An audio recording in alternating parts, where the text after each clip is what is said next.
जय हिंद। तो आइए हम आज आपको इस वीडियो में त्रिभुज से रिलेटेड क्वेश्चन हल करेंगे। देखिए, त्रिभुज से रिलेटेड क्वेश्चन हम ये तीसरा वीडियो बना रहे हैं। त्रिभुज से रिलेटेड ये तीसरा वीडियो है। शुरू से अगर आपको जानकारी लेना है त्रिभुज के बारे में, अगर त्रिभुज का नॉलेज नहीं है आपको सफा, तो आप पहला वीडियो जाकर देख लीजिए। आपको उम्मीद करते हैं पूरी नॉलेज हो जाएगा। अगर आप पढ़े होंगे त्रिभुज, भूल गए होंगे, तो कोई दिक्कत नहीं है, ये वीडियो देख सकते हैं। अगर नहीं पढ़े हैं, सफा नहीं पढ़े आप, तो जाकर पहला वीडियो एक बार देख लीजिएगा। उसके बाद में धीरे धीरे दूसरा तीसरा देखिएगा। ये चौथा वीडियो है, तो आप पहला देख लीजिएगा तो समझ में आ जाएगा। दूसरा तीसरा शुरू से कोई चीज़ पढ़िएगा तो समझ में आएगा। देखिए, पहले कह रहा है एक खेत समलंब चतुर्भुज के आकार का है। पहले तो कह रहा है कि एक खेत है जो समलंब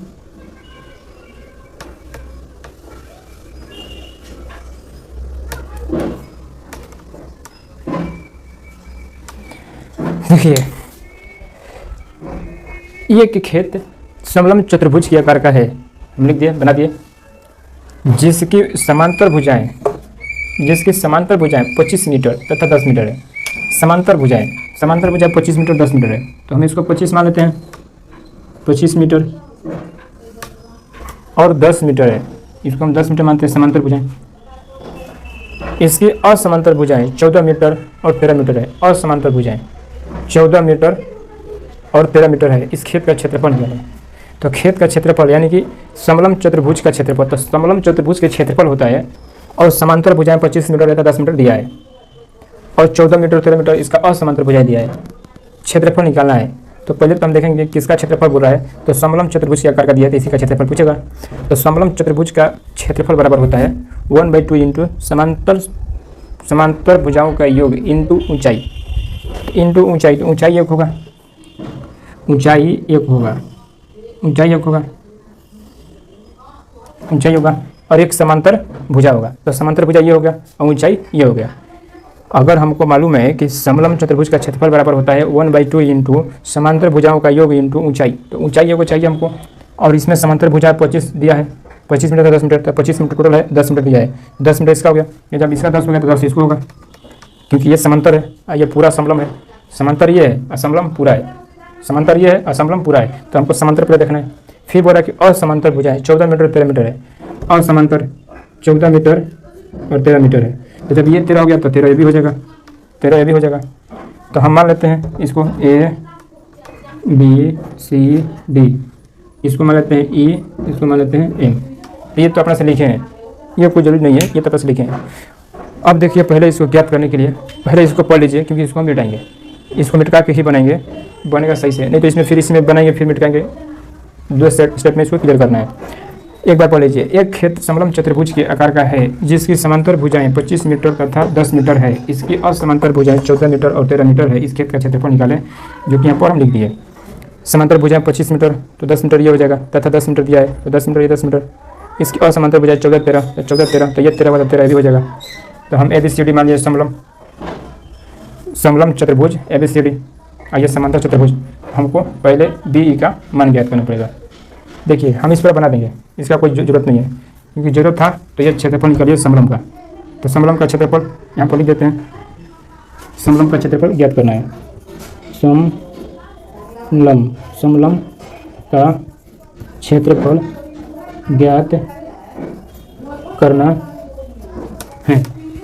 देखिए, समलंब चतुर्भुज का क्षेत्रफल ज्ञात करना है। बाकी हम इसको मिटा देते हैं। तो उसको ज्ञात करने के लिए सबसे पहले हम इसका मान निकालेंगे। इसका मान निकालने के बाद हम पूरा त्रिभुज का क्षेत्रफल निकालेंगे। पूरा त्रिभुज का क्षेत्रफल निकालने के बाद एस का मान निकालने के बाद पूरा त्रिभुज का क्षेत्रफल निकालेंगे। फिर पूरा त्रिभुज का क्षेत्रफल निकालने के बाद हम इसका मान निकालेंगे, समलंब चतुर्भुज का क्षेत्रफल। देखिए, समझिएगा तो बहुत ईजी हो जाएगा, नहीं समझिएगा तो बकवास लगेगा। पहले हम समलंब चतुर्भुज है, पहले अब छोड़िए, अब क्या बताना है। समलंब चतुर्भुज ABCD में BC का मान 14 है, AD का मान 13 है, DC के मान 10 है और AB के मान 25 है। फिर समांतर चतुर्भुज AD और CE 13 मान है, DC और AE का 10 मान है। समांतर में और समलंब में, समांतर में समझ गए और समलंब चतुर्भुज में समझ गए। जो कि हमको मान ज्ञात करना है सबसे पहले BE का। तो BE के मान ज्ञात करने के लिए सबसे AB माइनस AE करेंगे, तो हमारा 25 में से 10 घटेगा, तो यहाँ 15 आ जाएगा। 25 में 15 घटे 10 घटेगा, 15 10 घटेगा तो 15 आएगा, 15 मीटर। 15 मीटर जब आ गया तो अब हमको 3 का भुजा मिल गया। त्रिभुज BCE में ए बराबर मान लीजिए 13, बी बराबर 14, सी बराबर 15, यही दिया है। 14, 13, 15 हो गया। अब हम एस का मान निकालेंगे। एस का मान निकालने के लिए ए प्लस बी प्लस सी बटा में 2 होता है, तो 13 प्लस 14 प्लस 15 बटा में 2, यानी कि 15 और 13, 15 और 13 14, तो 14 एक 15 दूनी के 30 और 30 से 12 42, 42 बटा में 2, 10 10 20 20 7 27, 27 5 32 से 10 42, तो ये हो जाएगा 21। एस बराबर 21, एस बराबर 21 हो गया। जब एस बराबर 21 हो गया तो हम त्रिभुज का क्षेत्रफल निकालेंगे। त्रिभुज का क्षेत्रफल निकालने के लिए हीरो का क्षेत्रफल बैठाएंगे। हीरो का क्षेत्रफल आपको बताए थे कि रूट त्रिभुज एसी में BCE में S into S minus A into S minus B into S minus C. S के मान 21 है, 21 माइनस 13, 21 माइनस 14, 21 माइनस 15, इन 21 गुणे 21 13 में 21 में से 13 घटेगा तो 7 20 1 8 गुणे 14 6 1 7 5 1 6। अब 21 पढ़ा 8 पे पढ़िए और 7 6 पे पढ़िए, गुना करिए 7056, 7056 और 7056 का तुरिएगा वर्ग इसका काटिएगा तो कितना होगा, इसका गुणा करिएगा तो 7056 और इसका वर्ग हो जाएगा 84, वर्ग हो जाएगा 84, यानी कि त्रिभुज का क्षेत्रफल बराबर 84 हुआ। हीरो का, हीरो पर त्रिभुज का क्षेत्रफल बराबर 84 हुआ। अब हमारा क्षेत्रफल निकल गया, क्षेत्रफल निकल गया। अब हमको लंबाई ज्ञात करना है। अब लंबाई ज्ञात करने के लिए हम इसको मिटा देते हैं, ऊपर वाले के इसको मिटा देते हैं, क्योंकि अब इसका क्या काम है, इसका कोई काम नहीं है। अब हमारा ये ऊंचाई ज्ञात करने के लिए सी से CM लंब BC लंब BE लंब CE CM खींचा है। देखिए C से CM लंब BE खींचा है, C से PE लंब CM खींचा है।